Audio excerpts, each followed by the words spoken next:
Bismillahir Rahmanir Rahim. With the name of Allah, the merciful benefactor, the merciful redeemer, we ask Allah's choicest blessings upon Muhammad, the seal of the Prophet, upon his family, the righteous all, and upon us. Ameen. We greet you all the degrees of peace. Assalamu alaikum. We're thankful for you all being here on our first Northeast Regional Northeast section webinar. We're honored to have a special guest today, our dear brother and teacher, Imam Salim MuMin. I'm going to do a few brief announcements, and then I'm going to introduce the Imam. He's going to give a presentation for about 30 minutes or so, and then we'll open up for anyone who has any questions. We ask that you, well, I think the mute is enabled. So you, once we open up, once he finishes presentation, they allow you to unmute yourself, inshallah. The announcements I wanted to make was in regards to, where is it at? Here. Because we have one of our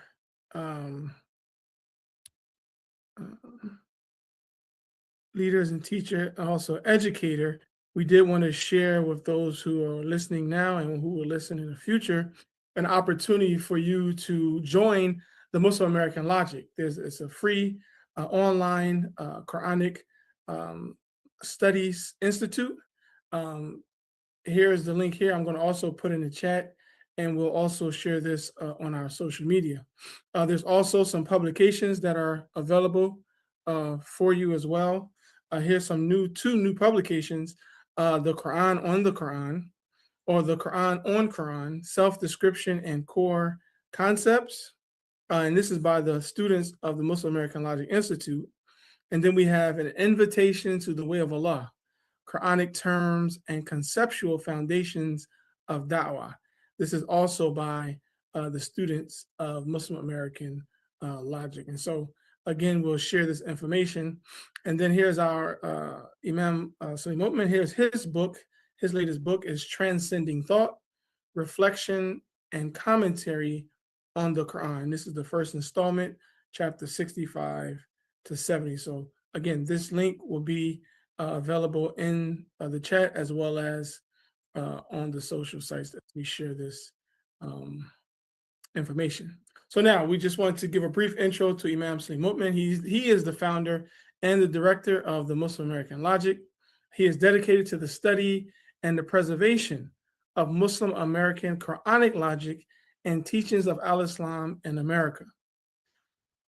Alhamdulillah, he has served as an imam at M.A.L.I Mohammed and the Muslim Center in Detroit, and he has been involved in building schools in Ghana. He has received the special title Progressive Chief from the Bissau people of Ghana and is actively involved in projects to further the Islamic education and culture in his community. And with no further delay, I would like to introduce our Imam and teacher, Imam Salim MuMin. Welcome. Assalamu alaikum. Wa alaikum assalam. Thank you, Imam MujahidDeen. And I want to thank you for the invitation here to speak about the sighting of the new crescent of Ramadan. I'm going to read from notes that I have and about the sighting, and then comments dealing with the ritual of sighting the crescent. And afterwards, as he said, we can open for any questions or comments that we may have. This reading that I'm going over, I have termed it or coined it as a Warithian reading. A Warithian reading is based upon the readings of Imam MuhammadDeen Mohammed.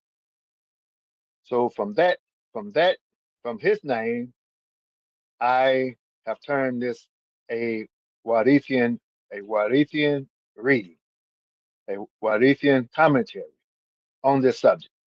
So let me begin with the verse in the Quran Bismillahirrahmanirrahim. Where atna Musa, and we appointed Moses Thalathina Laylatan, 30 nights.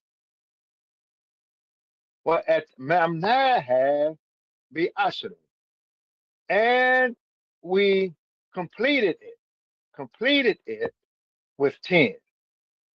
That's the completion is with 10. Fatamma mikatu, so the time completed, the time of his Lord completed is arba'ina laylatan, 40 nights. 30 with 10 completing the period for a completion for a total of 40 nights. This is the verse. What I'm presenting is based upon this verse. So this verse, it discusses Moses being appointed for 30 nights. Then adding or completing it with an additional 10 to bring the total to 40. This is viewed not just as a historical detail. So I'm not looking at this verse, historically speaking, restricting it to just Moses, historically. But more or less, I would say, an esoteric representation of the growth and completion of human, moral, and intellectual life. Moral and intellectual life. It can be understood as a symbolic pattern that recurs in human development, particularly in how Allah elevates leaders and communities from ignorance to conscious, responsible living. This idea of 30 and 10.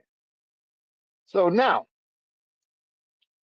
looking at the number 30, it symbolizes the purity achieved in human nature and through revealed guidance, particularly in the figure of Jesus, the Christ, or the Muslim nature. This idea of 30, it symbolizes purity, moral purity first that we have. And not only in the Muslim nature, also in the context of a fully developed human community. It reflects a human will and nature that remains pure from birth into maturity. This original pure nature can persist in adult prophetic responsibilities, especially when that purity is fully realized in a public mission. So every child is born with this pure nature. We all have in us not only this pure nature, but also the prophetic spirit or the prophetic soul is within every individual. However, the complete test and confirmation of that purity occur when an individual reaches a stage of full responsibility and leadership. We know in our religion, every man is to be the imam in his own house.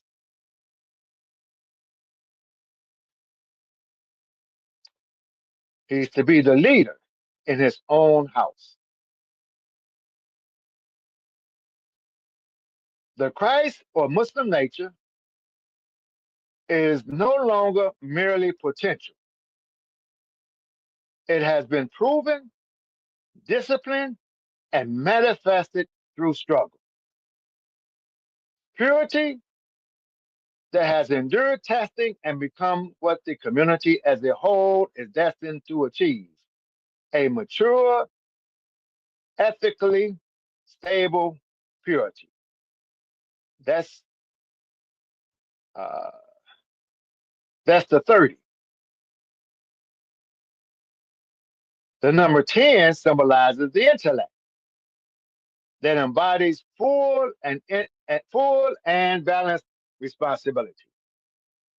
It represents a harmonious integration of the 5 outer senses and the 5 inner spiritual psychic powers, functioning together as a disciplined mind in the service of Allah.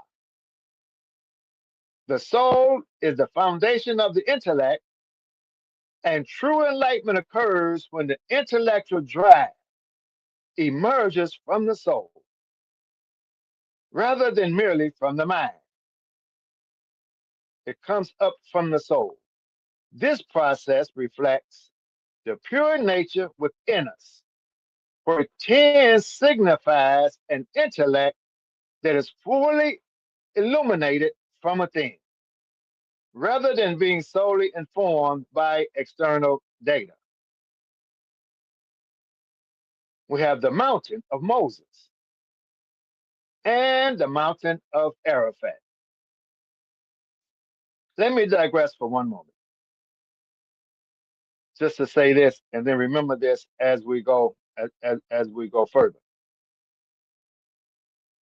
Muhammad the Prophet is traveling with a group, and he noticed the group of Jews, they're fasting, and he asked the followers, what are they doing? And they said to him that they are fasting in commemoration of Moses being freed from the Pharaoh. And the prophet mentioned, we have more rights to Moses than they do. Well, I have more rights to Moses than they do. Which way it goes, whichever way it goes.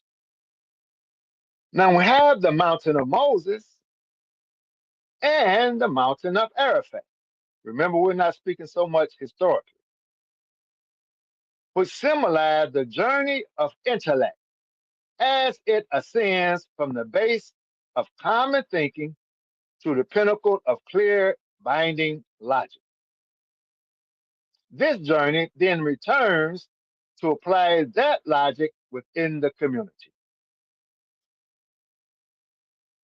This process reflects how laws are internalized and transformed into a just social order.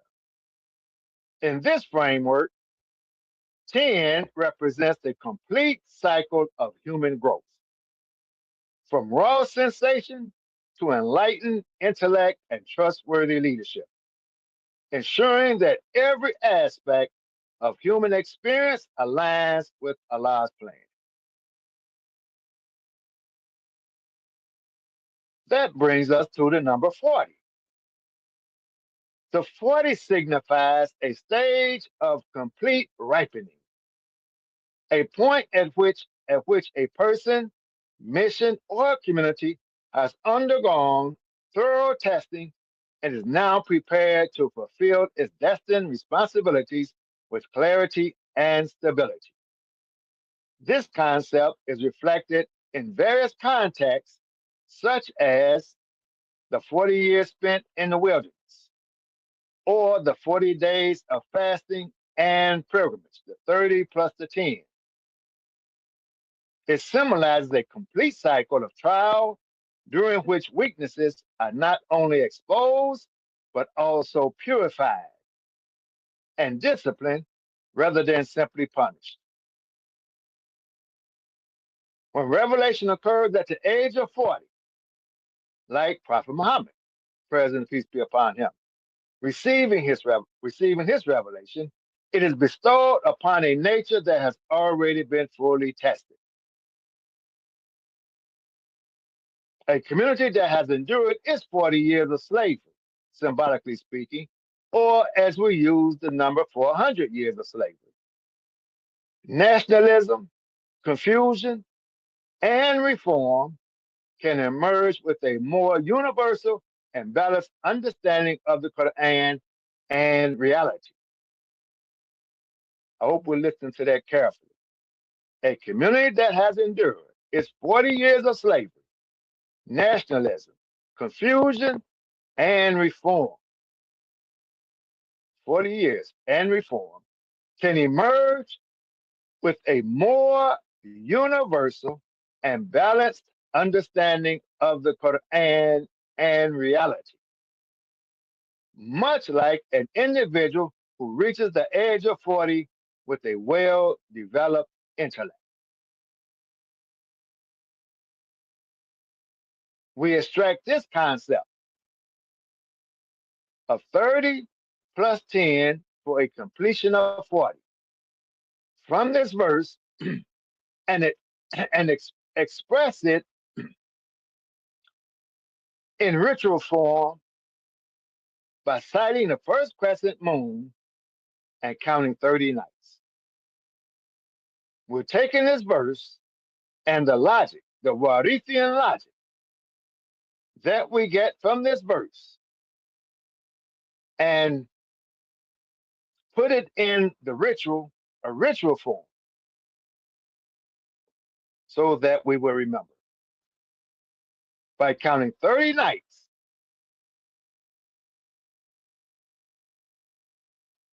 of the after the crescent is sighted, culminating with the Eid al-Fitr on the 30th day. This practice signifies the purification of our nature. Eid al-Fitr is the recurring of the purified nature, recurring of that original nature. Subsequently, on the 10th day of Hajj, 30 plus 10, on the 10th day of Hajj, after returning from Mount Arafat, we celebrate Eid al-Adha, which symbolizes the completion of our journey, symbolized by 40. Eid al-Adha is the return of the greater light.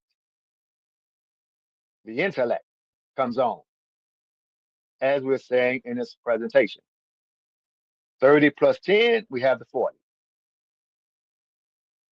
Now, the month of Ramadan is a calendar month used for telling time. That's the calendar month.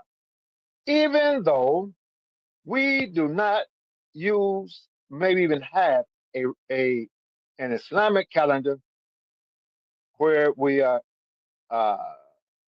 using for telling the time. Yes, there are 12 months of the calendar, of the Islamic calendar, but for telling time, we use it for telling time. We use the calendar for telling times. But it is also a ritual month. Ramadan is a calendar month that can be used for telling the time, and it's a ritual month. We use it for the ritual month. Ramadan to us is a ritual month, not a calendar month for telling times. There's a difference. And the days of the two may not always align. In the ritual month, there are 30 nights, and the 30th day is the Eid al-Fitr. That 30th day may occur at the same time the 30th day occurs on the Ramadan calendar month, or it may occur on the first day of Shawwal of the calendar month. But in the ritual, there is no Sha'ban, there is no Shawwal. It's the ritual month of Ramadan.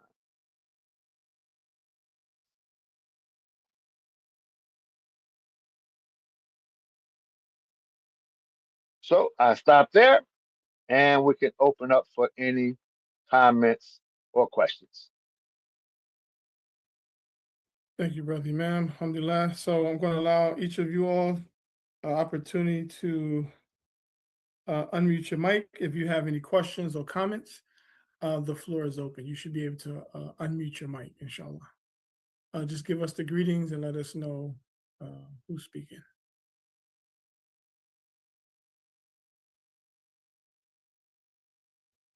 One question I had, Brother Man, when you mentioned Yes. the last thing you mentioned, that there's no Sha'ban or Shawwal for the ritual, it's just the Ramadan month.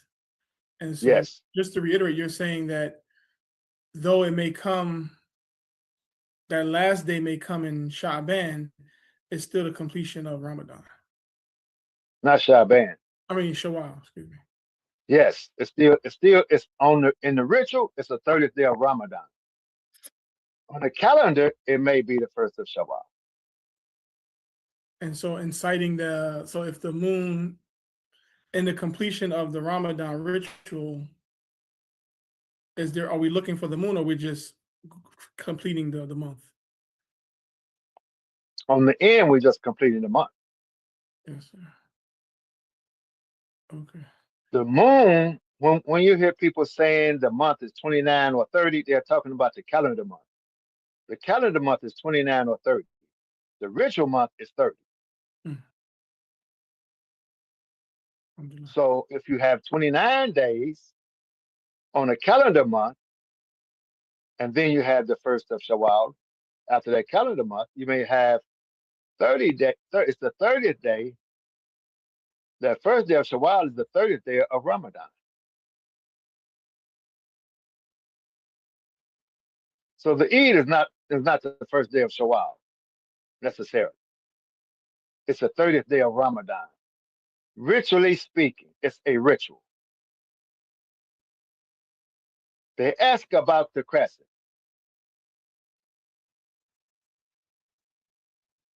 He says or tell them it's used for telling the time and the Hajj. The Hajj is a ritual. So we use it for the ritual.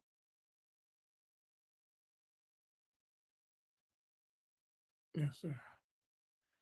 I see And what this does is allow us practically, it allows us to know ahead of time when the day of the Eid is. In my research, I have not found any group in the world who sights the crescent and have the Eid the next morning and wait until the crescent is sighted and have the Eid the next morning.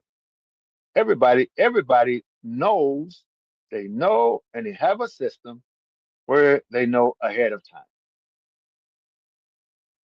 But they only use religious language. But that's not what they're actually doing. What they're saying is not what they're actually doing. They know ahead of time, and they inform their constituencies.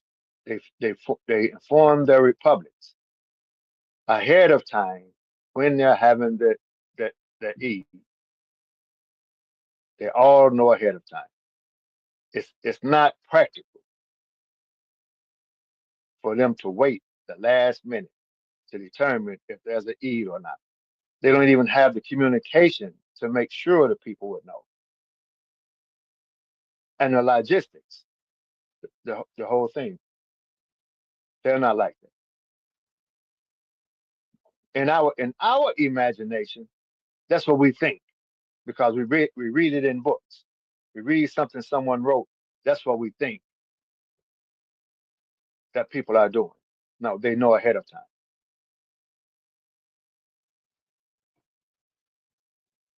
Yes, sir. I have another one, but I'll let someone else come in. Brother Abdurrahim, you unmute your mic. Did you have a question or a comment? Assalamu alaikum.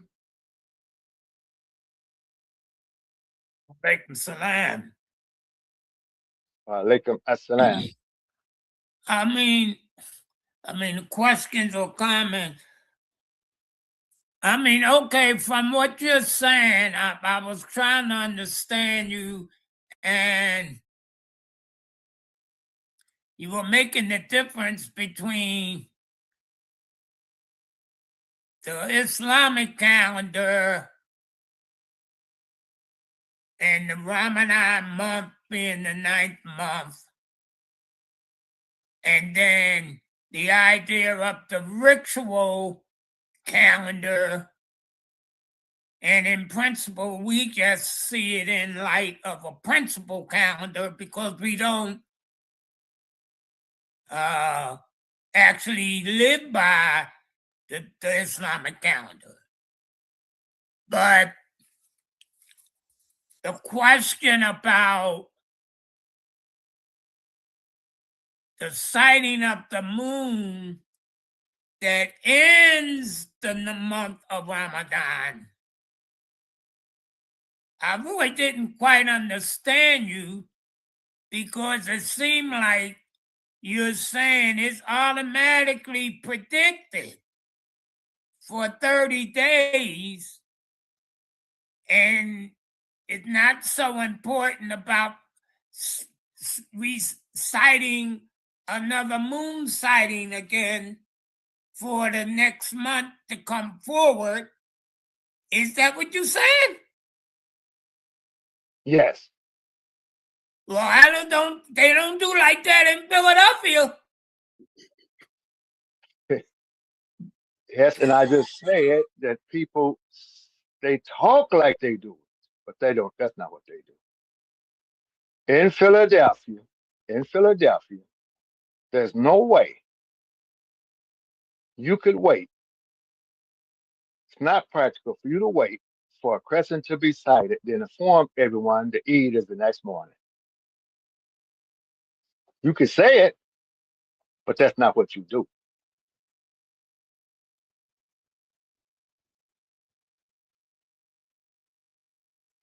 Well, I never allowed that to be an issue with me. I just say they confused. No, they're not confused. They're following other people. Yeah, They just follow other people. following other people. Yeah. But what we're talking about is purification of that original nature. This is what we're talking about, right? Purifying that original nature and coming into full responsibility and leadership. That's what we're talking about. Being responsible for ourselves. Coming out of slavery. It's all in the presentation.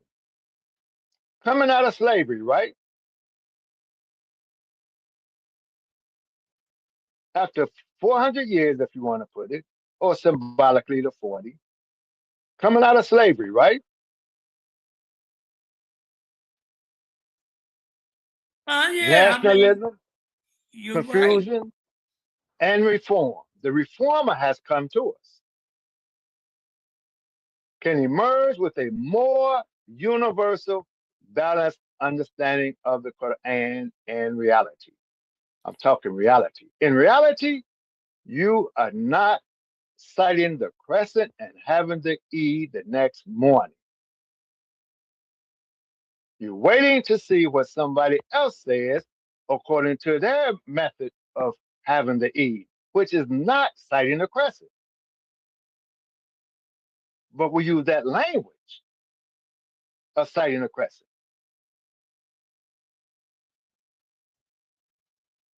And we always hear how somebody else saw it. Did you see it in Philadelphia? Or there's always somebody else saw it? See, I wasn't never on no Eid committee to be no moon sighting committee. I never was participating in that activity. I understand. But now you can. Is there a committee for prayer times? Do you consult with a committee every time it's time to pray?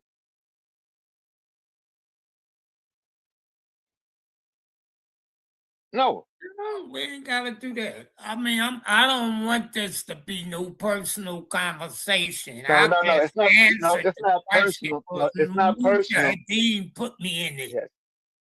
It's not personal. It's just that you're asking the question that everyone else wants to ask. And I'm just responding to you, just being real with you, is that, for a long time, we always said Saudi Arabia saw it, South America saw it, Toronto. We never really looked ourselves. We never go outside, look in the sky, and there it is. To do that and then have to eat the next day, it's impractical. We do it. We have a Ramadan crescent. We don't have a Shawwal crescent. We have a Ramadan crescent. We cite the Ramadan crescent, count 30 nights, and we have to eat the next day, based upon the Warithian logic.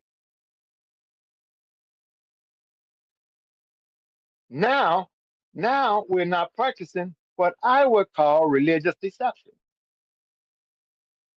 We're being responsible now. We're responsible for ourselves. 30 plus 10. We're coming to a mature human being ready to be responsible for ourselves. But we don't need committees. On the 18th, we call in on the 18th. We go, you look in the sky, and all across America, everyone this year will look in the sky and see the crescent on the 18th. That's night number 1. You don't need a committee. Go look. Call in and go look. And you hear people on cell phones. Why you need a committee? We got cell phones, right? So all you have to do is be on the cell phone and say, there it is, I see it. You don't need a committee. You don't need to be appointed to any. I'm not the head of any committee. I haven't been appointed to anything. Yes, I have. Yes, I have. I had a talk with Imam IWDM Mohammed. This has been my interest for years. And we were discussing what me and you are discussing, the problem of sighting the crescent and having to eat the next day. He told me he's going to make an announcement. He wants me to hear the announcement. And when you hear the announcement, I want you to teach and just keep teaching. And don't give anybody a problem. So I'm not here to give anybody a problem. I have been teaching and I just keep teaching. I heard the announcement. The announcement came from him. Sight the crescent. That's the first night. Count 30 nights. The next day is the Eid. That came from the Imam. But we should be mature enough to see the logic in it. But that came from him. So I researched the Quran and all, because that's where the logic is going to come from. So I just keep teaching. But since then, since I started teaching and showing people, no one calls Saudi Arabia anymore. So many people just go outside and look and they see it. Count 30 nights, the next day is the Eid. That's how we do it. That's how we do it. That's how we should do it. We are our own people.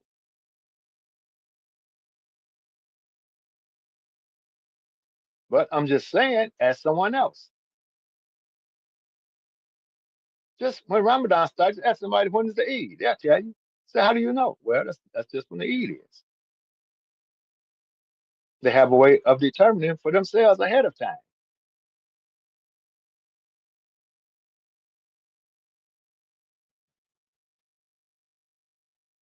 We have more rights to Moses than they do.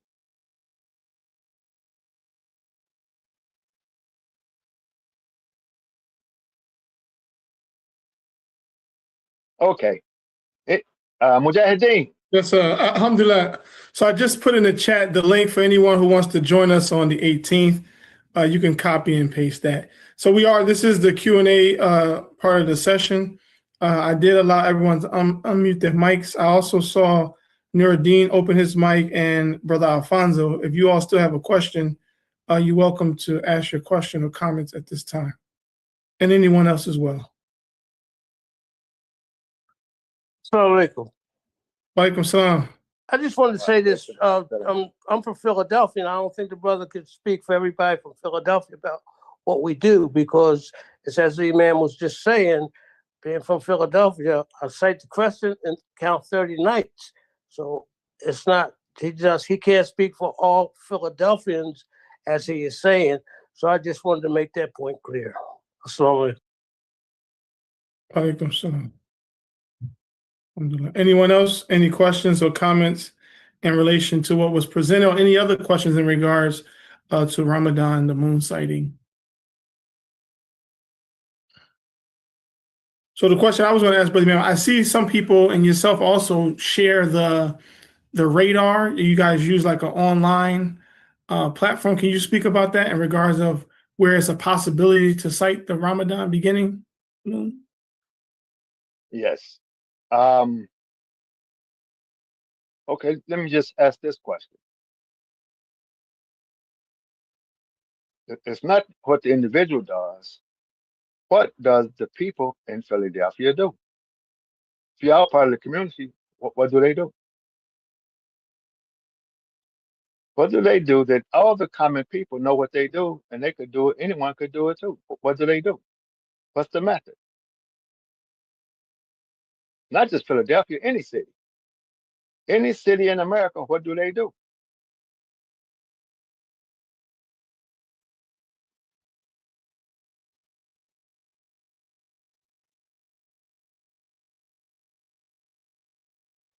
Yeah, What I'm asking.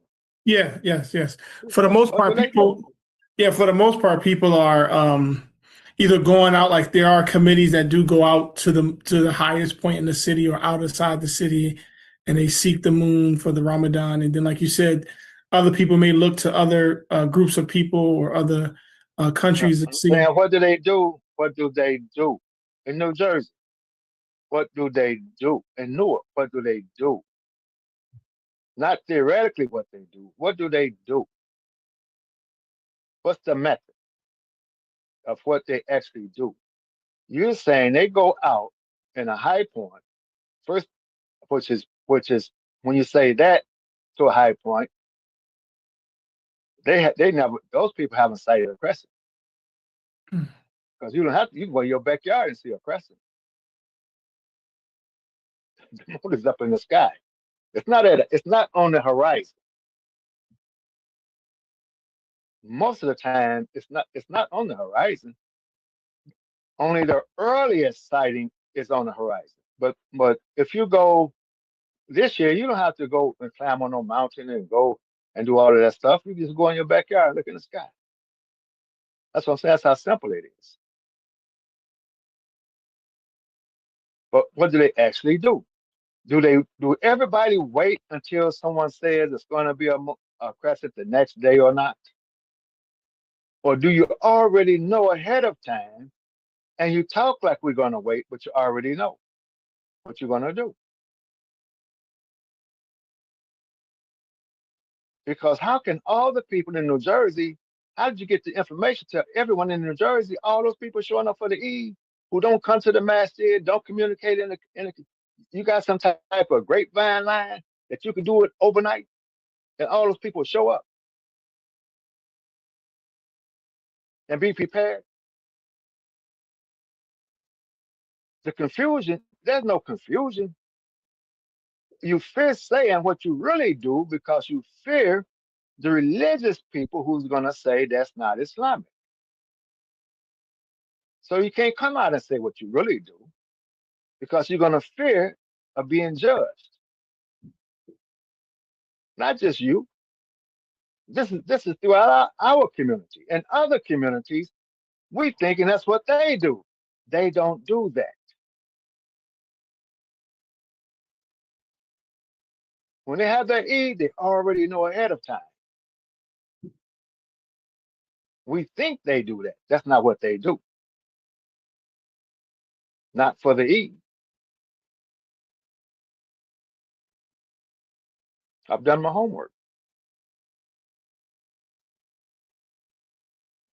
We have to be responsible now. Yes, how do we know when to look? Yes, you can go to moonsighting.com And you can look and see when you can actually see it. When you can actually see it. It will take another presentation to show how to use it. And you can tell when you can we can know ahead of time when you can see it. But we practice rituals. We practice rituals because there's something in the ritual. Like all of what I'm saying today is in the ritual. The 30 plus the 10, the 40, sighting the crescent, it's all part of the ritual. But we have science to help us now. And we're just going out verifying. You'll see it. I can say right now, you'll see it. On the 18th, if it's not cloudy, you'll see it. But we're doing it as a ritual. Now, sometime it's going to come when you might see it, you may not see it in the beginning. You may see it, you may not see it. But we'll be experienced enough to know if we see it or not. And once we really understand, once we really understand and see the simplicity of it, then in the United States, some people will begin Ramadan one day and others will begin Ramadan another day. It's not a calendar month, it's a ritual month. So the first day of Ramadan in terms of the ritual will be different from a person who lives in Philadelphia or New Jersey than one who lives in, let's say, Texas or California. They will start a different day. You didn't see the crescent, but the people on the West Coast, they saw the crescent. They begin when they see the crescent. Once we're comfortable with it, the same way we're comfortable with the prayer. We're comfortable with it. We start the prayer. We have Fajr. When the sun is rising and we see the light, we have Fajr. The people in the West Coast, they wait until they see the light and they have Fajr. There's no problem with that. And all the other times, we're comfortable with that. At one time, we were not comfortable with it, but we're comfortable with that now. It's going to be the same with this. Once we understand and see what we're doing, and we have a method, we have a Warithian school of thought, and this is how we do it. But the man in Africa don't do it the same way. The man in Ghana, he doesn't do it the same way. He has his way of notifying all the people in Ghana when the Eid is going to be.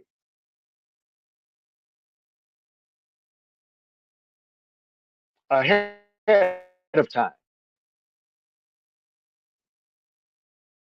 And they don't have confusion because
not just you.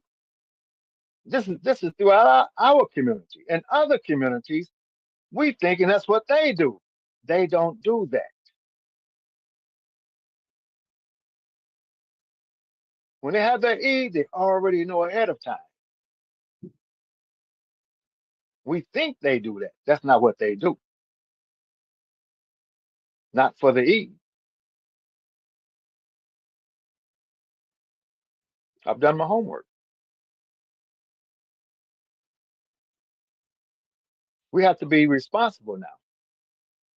Yes, how do we know when to look? Yes, you can go to moonsighting.com and you can look and see when you can actually see it. When you can actually see it. It will take another presentation to show how to use it. And you can tell when you can we can know ahead of time when you can see it. But we practice rituals. We practice rituals because there's something in the ritual. Like all of what I'm saying today is in the ritual. The 30 plus the 10, the 40, sighting the crescent, it's all part of the ritual. But we have science to help us now. And we're just going out verifying. You'll see it. I can say right now, you'll see it. On the 18th, if it's not cloudy, you'll see it. But we're doing it as a ritual. Now, sometime it's going to come when you might see it, you may not see it in the beginning. You may see it, you may not see it. But we'll be experienced enough to know if we see it or not. And once we really understand, once we really understand and see the simplicity of it, then in the United States, some people will begin Ramadan one day and others will begin Ramadan another day. It's not a calendar month, it's a ritual month. So the first day of Ramadan in terms of the ritual will be different from a person who lives in Philadelphia or New Jersey than one who lives in, let's say, Texas or California. They will start a different day. You didn't see the crescent, but the people on the West Coast, they saw the crescent. They begin when they see the crescent. Once we're comfortable with it, the same way we are comfortable with the prayer. We're comfortable with it. We start the prayer. We have Fajr. When the sun is rising and we see the light, we have Fajr. The people in the West Coast, they wait until they see the light and they have Fajr. There's no problem with that. And all the other times, we're comfortable with that. At one time, we were not comfortable with it. But we're comfortable with that now. It's going to be the same with this. Once we understand and see what we're doing, and we have a method. We have a Warithian school of thought. And this is how we do it. But the man in Africa don't do it the same way. The man in Ghana, he doesn't do it the same way. He has his way of notifying all the people in Ghana when the Eid is going to be ahead of time. And they don't have confusion because they already know ahead of time and he announces it and that's it. And everyone knows when the Eid is going to be. We have confusion because like the brother said, this is what I do in Philadelphia. Well, this is what I do. That's the confusion. Everybody doing their own. They say that's what they do, but they still all end up at the Eid the same day. So there's a way we can tell with moonsighting.com. If you say, well, we only want to sight the moon and have it when the moon is sighted, then you can still know that ahead of time now. If you're interested, you take a look and say, when it's this way, we know we'll start here and we're going to have the Eid here. There's a way that can be done. But this idea of waiting till the moon is sighted, that type of language, well, there's a possibility, a probability based upon scientific data. There's a possibility because you're afraid to say the Eid is this day and that's it. So there's these possibilities because of the religious people. Religious people might say you're not supposed to use calculation. Usually come from people that can't read.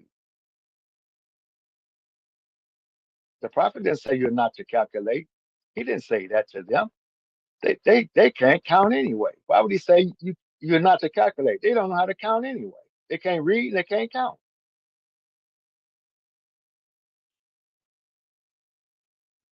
And a lot of those hadiths are tampered with anyway. He never said Shaban. He never said count 30 of Shaban. He never said that. If you go read, they pencil that in themselves. They penciled in Shawwal. He didn't say those things. Okay. Any other? Mujahideen, I'm turning it over to you. Yes, sir. Moonsighting.com.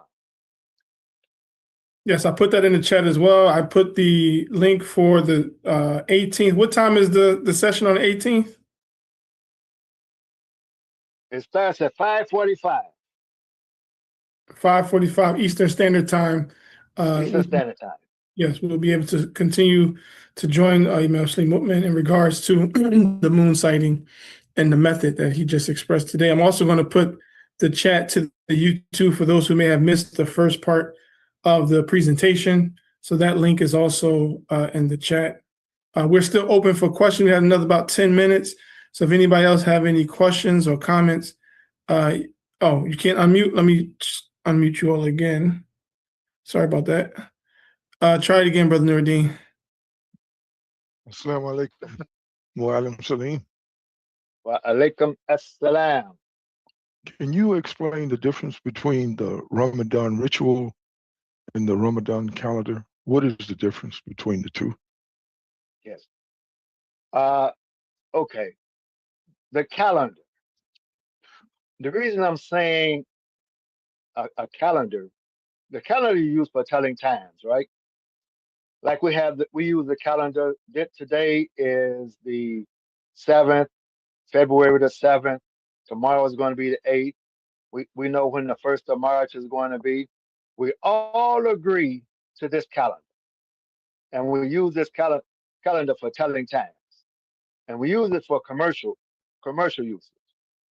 In terms of things that we have to do, we all are tied to this calendar for telling the times we all agree upon.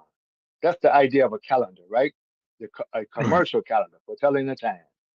Now, a Ramadan calendar, I mean, not a Ramadan, an Islamic calendar is the same. It would be the same way if we use it for telling the times and commercial usage. You would have to know ahead of time for each month. You can't wait to sight the moon to start the month. If so, the calendar would be of no use. You understand what I'm saying? You Yes. can't say, okay, the month of Shawwal, the 1st of Shawwal, we don't know till we sight the crescent. Then you can't have a calendar, because in order to have a calendar for, let's say, the year 2026, we already got the months ahead of time, right? Mm-hmm. So if you have a year, a 12-month Islamic calendar, you have to already have the months ahead of time. You can't wait till the next day to say, oh, this is the 1st. You understand what I'm saying? Yes. So if we have a calendar, I'm speaking from the position of being responsible. For us being responsible for ourselves. I'm speaking as a responsible person now, not a person following other people or imagining that I'm following someone else. I'm not speaking from that position. I'm speaking from the position of being rational, having a rational mind and being responsible for myself, being mature, a mature adult who has witnessed the reformer who has come to us, and what, 50 years we just celebrated? 50 years? showing maturity for myself. Okay, so we don't have that. We don't have a calendar. You can find an Islamic calendar. If you do, they decided ahead of time. That's what I'm trying to get. You don't cite the crescent every month and say, now the month starts. We only do that for the ritual. For the ritual months, we do it. We use the calendar for the ritual months. You understand what I'm saying? And the Yes. ritual holds in it a body of knowledge. The ritual is not the reality, it's the ritual. We don't always agree with the real reality of things. The ritual doesn't. So that's the first thing. Now, if we have this calendar month, if we have this calendar, Ramadan occurs at a certain time on this calendar, if we count the months. But we're not really counting the months. We hear people say, well, the moon wasn't sighted, so it's 30 days of Shaban. Who sighted it? Who sighted it at the beginning of Shaban? Was it cloudy? Was it not cloudy? Was it seen? Was it not seen? See, we're going backwards with it. Well, it must be 30 because we didn't see it. You hear people saying that now. Well, we didn't see it. They're going to look at 17. They're going to say, we didn't see it, so they give us 30 days of Shaban every year. They're just guessing. They're talking and guessing. They're not being responsible. So we know the time of Ramadan. So we cite the crescent, and the ritual is we count the 30 nights, and the next day is the Eid. It may not coincide if you cite the crescent at the beginning and you recite the crescent at the end and say that's the month of Ramadan. It may not coincide because it's a ritual. That's what makes it a ritual. But we want to make it a calendar month as well. But yes, in the 70s, the 80s, even the 90s, we didn't have the math for that. We didn't have the interest for it. We just follow what other people say. So one of us now had the interest to go and look, go and research, do the whole thing, present it to the Imam. The Imam comes and say, okay, now I'm going to make the announcement. I want you to hear it. When you hear it, I want you to teach and keep teaching. Don't give anybody a problem. And soon, once we start doing this, if we make it known this is what we're doing, I believe the other people who's practicing religious deception and they say they are will follow us. Alhamdulillah. And that's what the Imam told me. The Arab Imam, he told me, he said, Salim, I'm doing the research, the real research, not guessing, of what people actually do. And I asked him, what do you all do? He says, well, I call Saudi Arabia. And I said, okay, what's the next obvious question for someone who researches? What's the number? I asked, okay, what's the number? So I can call too. He said, Salim, there is no number. There was never a number. Who knows the number to Saudi Arabia? There is no number. He says, we just do that for you religious people. As soon as we mention Saudi Arabia, you'll leave us alone. I said, well, what do you actually do? He says, I look on the calendar. All the people in Dearborn, Michigan do not attend the masjid. They don't have a communication system to do things overnight. He says, if I follow you and cite the crescent, which I was thinking, you cite the crescent and then have the Eid. He says, Salim, if I follow you, a lot of people are going to miss the Eid because they won't know. And then I lose my job. So I'm not following you. I lose my job. I'm calling Saudi Arabia. But actually what they do, they look on the calendar. When the calendar say new moon, the next day is the beginning of Ramadan. If the calendar say new moon, the next day is the Eid. That's what they actually do. So to make sure, I go to one of the shops. There's a woman in the bakery. She always like to see me. I buy this little meat pie from her. And I say, when is Ramadan? She says, look on the calendar. You see new moon? Just a straight face. They're not doing what I'm doing. That's how they know. That's what they do. And that's what everybody does. Everybody in Dearborn, that's what they know they do. That's what they do. They don't have these conversations. That's what they do. In Ghana, I'm not sure their method, but one year they came and the chief imam makes the decision. The chief imam, he announces it. He announced ahead of time when the Eid will be. Someone comes to him and they said, so-and-so saw the crescent, and somewhere in Ghana, the chief imam said, that's good. We're still having an Eid when we said it. Mm. Now, if they want to break their fast, fine. Anybody want to break their fast, fine. But we having an Eid when I said it the first time. He didn't change. Because all the people in Ghana already know when the Eid is going to be. He's not going to change it at the last minute because it's too impractical. I do my homework. In our community, we listen to hear what other people are going to do. Then we pretend that we did it.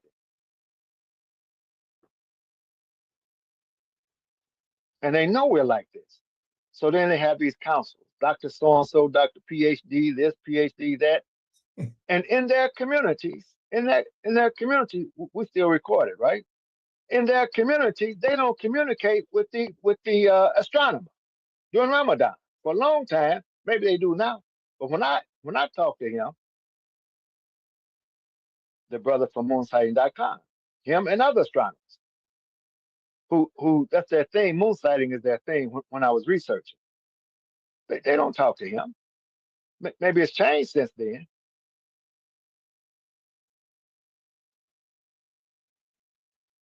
But we imagine, because we have the inferiority complex. We imagine what other people do.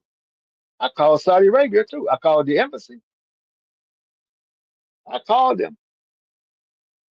And they say, what? You want to know what? We don't know what you're talking about. Mm. They put me to the religious division. They say, you want to know what? Oh, we don't know. We don't know what you're talking about. Because that's not what they do.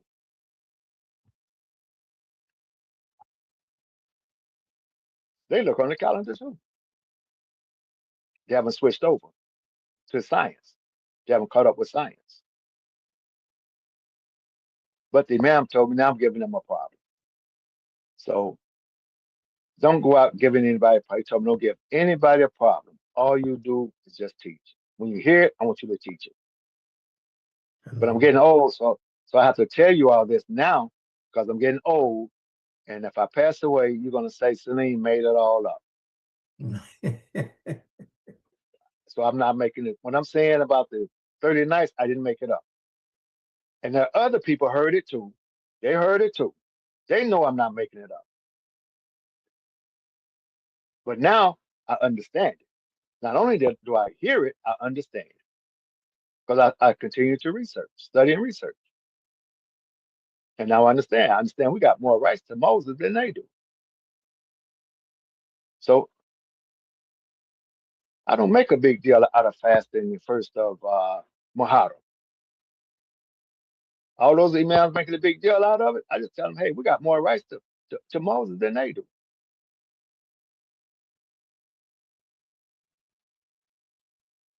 Muharram is not in the Quran, is it? No. No. I'm coming from the Quran. As a student of the great reformer, IWDM Mohammed. And I haven't violated, have I violated the hadith? Nope. No. If you count the last 10 nights, you got to know how many you're counting in the beginning, don't you? Yes. If you say we're counting the last 10 nights, the question is how many are you counting? To know you're on the last 10. You're counting 30 nights. So the 27th night, if that's the night of power, you got 28, 29, 30, that's the last 10. If you count 31 nights, that's the last 11. The Eid day is a Ramadan day. It's not a Shawwal day. It's a Ramadan day. The 10th day is the Hajj day. It's the Eid day. You don't have 10 and then the next day, it's the 10th day. You count 10 nights, the 10th day is the Eid. You count 30 nights, the 30th day is the Eid. So you have to know how many are you counting before you start. If you say the last 10 of 25, then you're talking about what, the 15th or so, right? Yeah. Yeah. So how many are you counting? So I'm following. Am I not following the Sunnah, as you call it? I'm not following other people in their perceptions or our perceive their perceptions. I'm not following that. No.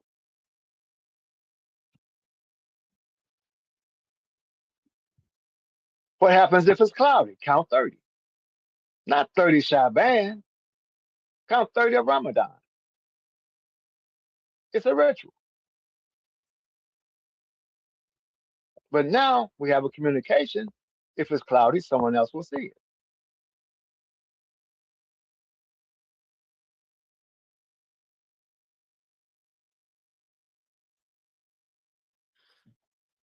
Alhamdulillah. Alhamdulillah. We're at the hour, but if there's any more questions before we close out, I do see Alfonso unmuted. Did you have a question or comment? Assalamu alaikum. Walaikum salam. Wa alaikum assalam. Yeah, the comment I just wanted to make is that this method is for citing the person is very easy. I like it, and because I can go out in my backyard. I don't have to go up to the city, go up on a high hill and look. I can walk right in my backyard, look with my own physical eyes and Sure. see the person. Yes. It's a blessing. It's that simple. Yes. So I just wanted to make that comment. Yes. Yes, sir. Imam Derek, you also on? You unmuted? Assalamu alaikum. Walaikum salam. Can you hear me? Yes, sir.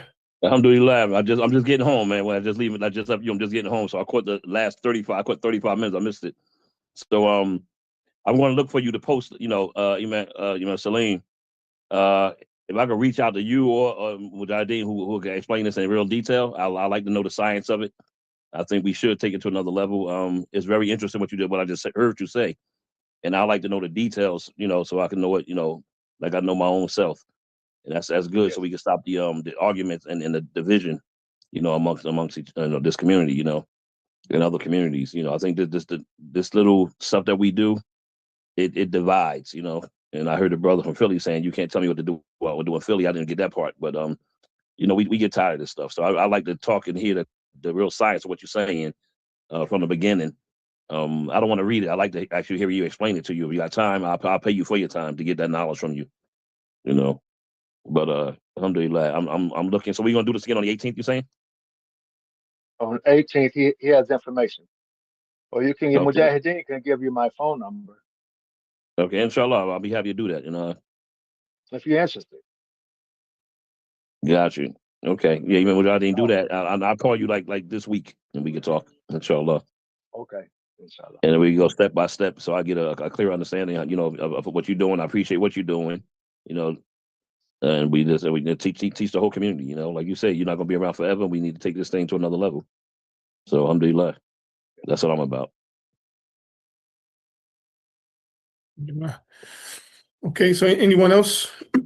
Again, I did put the link for the 18th in the chat.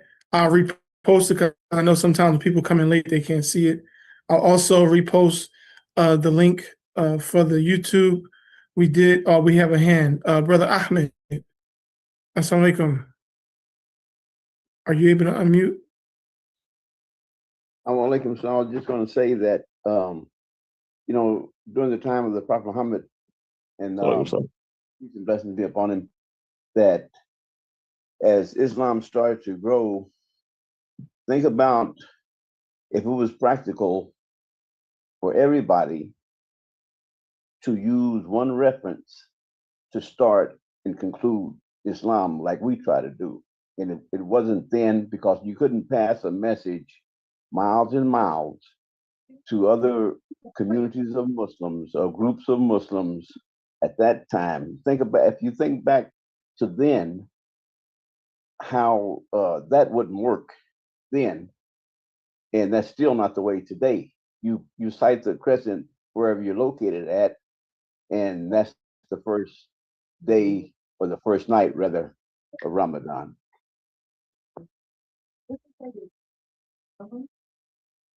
Yes, sir. And I guess, Imam, can you just speak to that quickly in regards to when we're saying the first day, we're talking about the night, because the day starts at night, correct? Yes. Yes. Okay. Yeah. The night, it starts. It starts that night. But I can't say I can't go. We have what the prophet is saying. We have that. But like I'm saying, it's tampered with, but we have that. Their method, what they did and how they did it, I don't have that. I don't have that to know what they actually did. So we have to imagine what they actually did, right? Maybe they became responsible for themselves.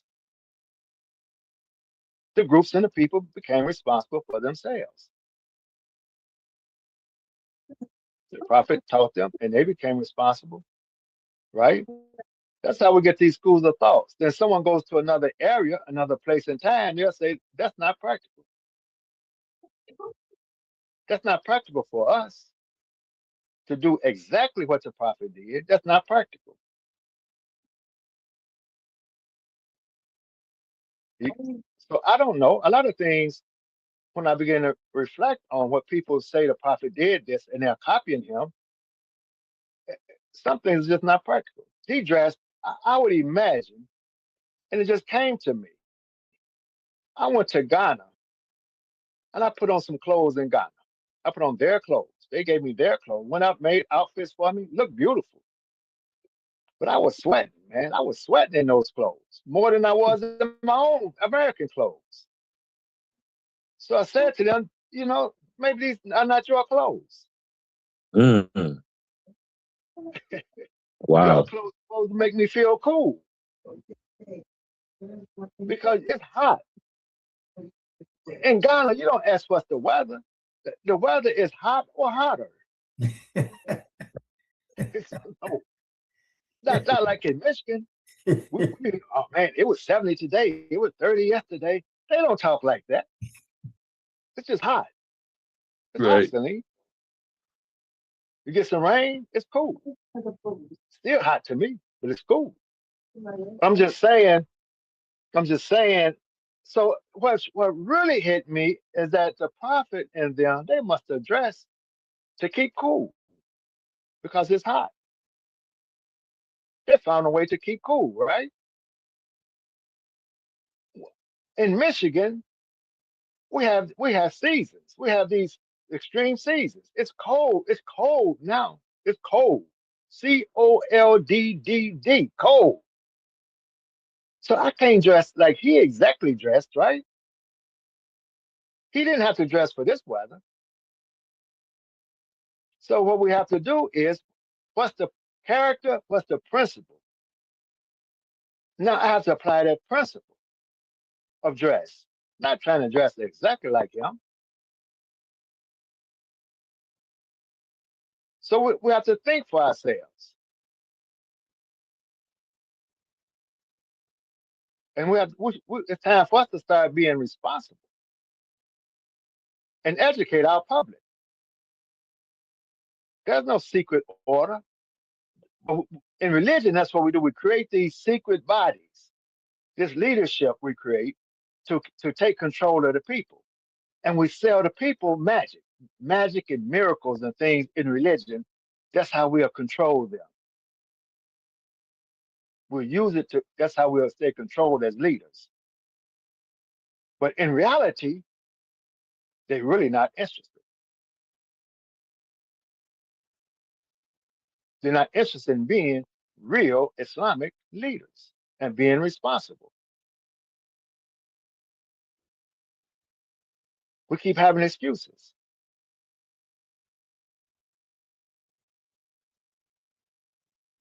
Of being responsible for ourselves.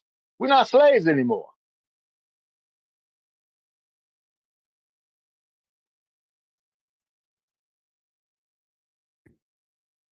Where somebody is responsible for us. We got rid of the names and everything. So it's time for us to stand up and be responsible for ourselves. We have to educate ourselves in this religion. We had to reform. Everybody does not get a reformer. Everybody doesn't get a person like the Imam that comes to them and help them. Don't let history say those people didn't follow him. Just like the people didn't follow Shuaib. The people didn't follow Muhammad. They gave him problems. They didn't follow Jesus. They hung him.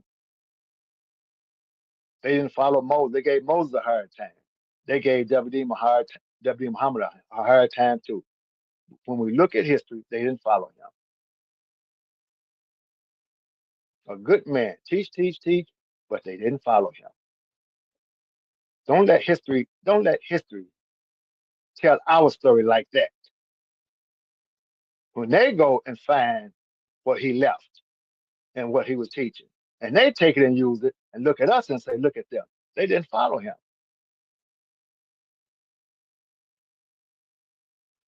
We have a responsibility.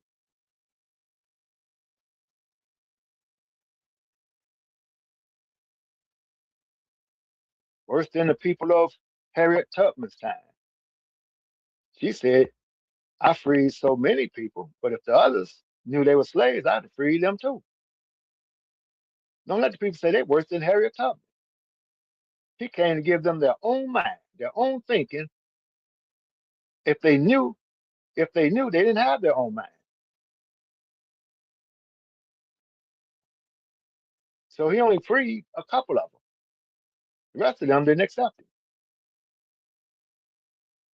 They accepted what other people brought to them that was colonized.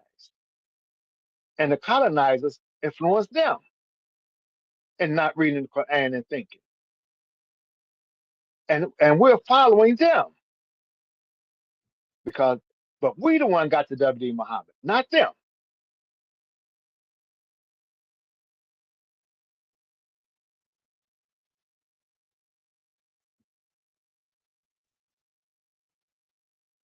So I got it from the Imam.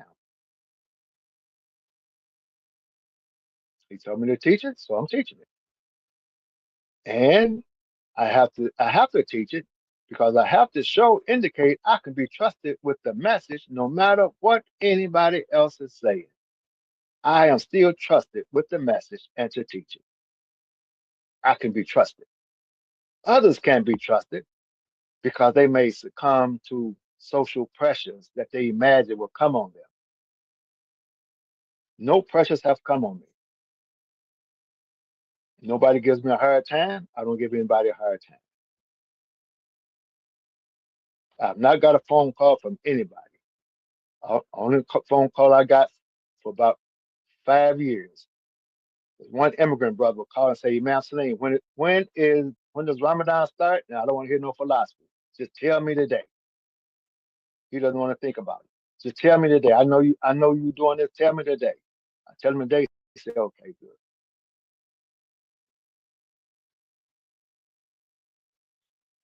So I could be. I'm fulfilling my trust. And when he said, when you hear it, I want you to teach it. There's more could be said. He says, I don't even have to come back and look to see if you did it. Because I know you're going to do whatever I ask you to do. I know you're going to do it. I don't even have to come back and check to see if you did it or not. I know you're going to do it. Allah is my witness. What I'm teaching today, I've been teaching this for the last, how many years? Since 2008. Every year since 2008. I've been teaching this every year since 2008. But I don't give anybody a problem about it. And I'm not going to come and check to see what you did in Philly or New Jersey. I'm not checking. Unless I'm doing more research, but a lot of the research is done.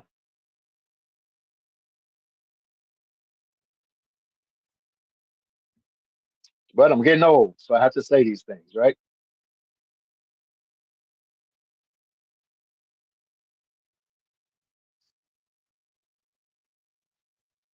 MujahidDeen. You're getting older. I'm getting old. Alhamdulillah. So we thank our Imam for coming, our teacher, for sharing these insights and presentation on the Ramadan moon sighting. Again, we put the link in the chat for anyone who came on a little late. You can check it out that way. We also put the link for the 18th at 5, you said 5:30 Eastern Standard Time.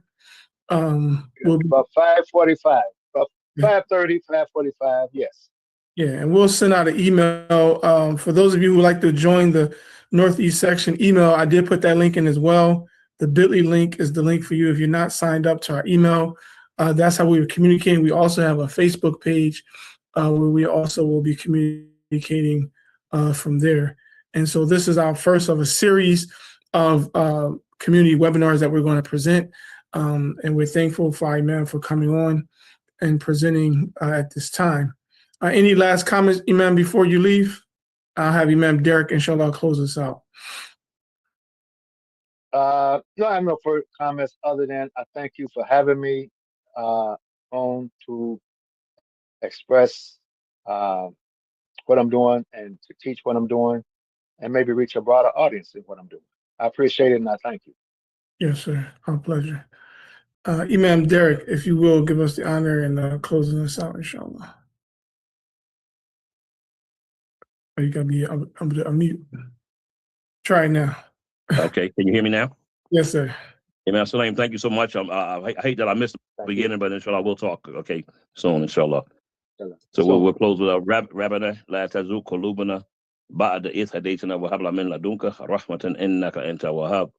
O our Lord, let not our hearts deviate after thou hast guided us, but grant us mercy from thy own presence, for surely you are the grant of mercy without measure. Ameen. Again, inshallah, we'll talk to y'all soon. Have a great Ramadan. We'll see you on the 18th for those who join us. Also, last thing, Imam Salim MuMin, also on that link that I sent, he's going to be doing daily Ramadan sessions every morning at 8 a.m., if I'm correct. 8 a.m. every day, starting on the 18th, correct? Starting on the 19th. 19th, excuse me. We'll start the crescent the 18th. We'll start the 19th. Okay. So again, that same link that I have, again, you'll be on the email. We'll send out that communication. But every day at 8 a.m. Eastern Standard Time, he'll be giving us a Ramadan session on that link for the free conference call.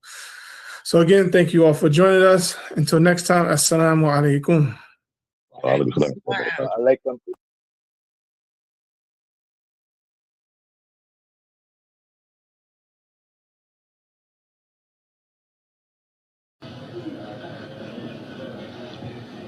Now, in concluding this, when the slave traders and the black traders of Africa, traitors, different, traitors,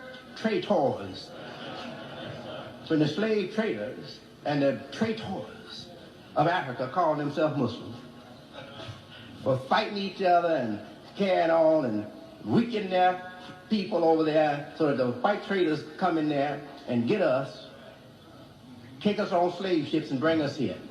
Now, All right? Yes. So now, when all that happened, what you think was happening to our human soul? Let me tell you, God has given me an eye to see into the very abstract form of the human being by my study of the Quran. Yes. Now, I'm going to tell you what was happening. I know, as if I was there. The soul of those victims had given up on this world. They knew they were going to their death. They knew they were going to circumstances that were going to finish them off. They would never have their lives again. They knew that. But in their soul, they were saying, our children will one day be free again, and they will serve God. We have failed, but our children will one day serve God.